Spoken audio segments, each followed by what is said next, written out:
एक समय की बात है। बुद्ध एक गांव से गुजर रहे थे।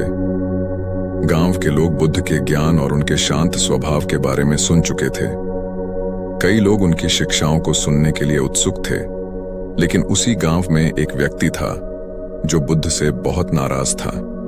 वह सोचता था कि बुद्ध बेकार की बातें करते हैं और लोगों को भ्रमित कर रहे हैं। जब बुद्ध गांव में पहुंचे तो उस व्यक्ति ने उन्हें बुरा भला कहना शुरू कर दिया। वह व्यक्ति बुद्ध का अपमान कर रहा था, गुस्से में चिल्ला रहा था।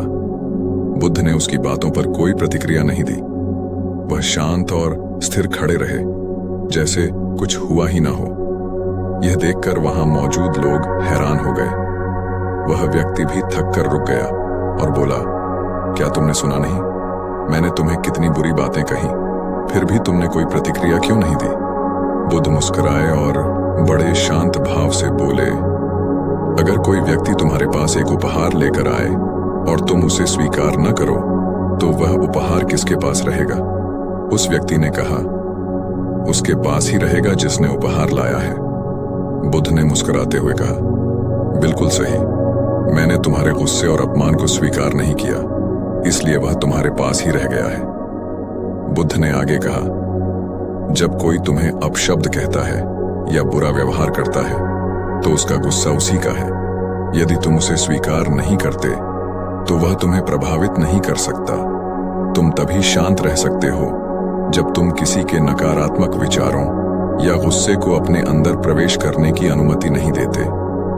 यह सुनकर वह व्यक्ति बुद्ध की समझदारी और धैर्य से बहुत प्रभावित हुआ। वह समझ गया कि गुस्सा केवल उसी का होता है जो उसे धारण करता है।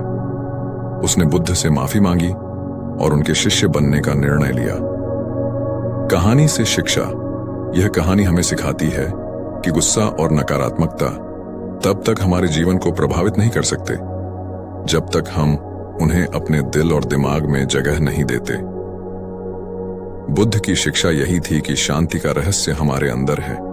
हमें दूसरों के व्यवहार पर प्रतिक्रिया देने की बजाय अपनी आंतरिक शांति को बनाए रखना चाहिए।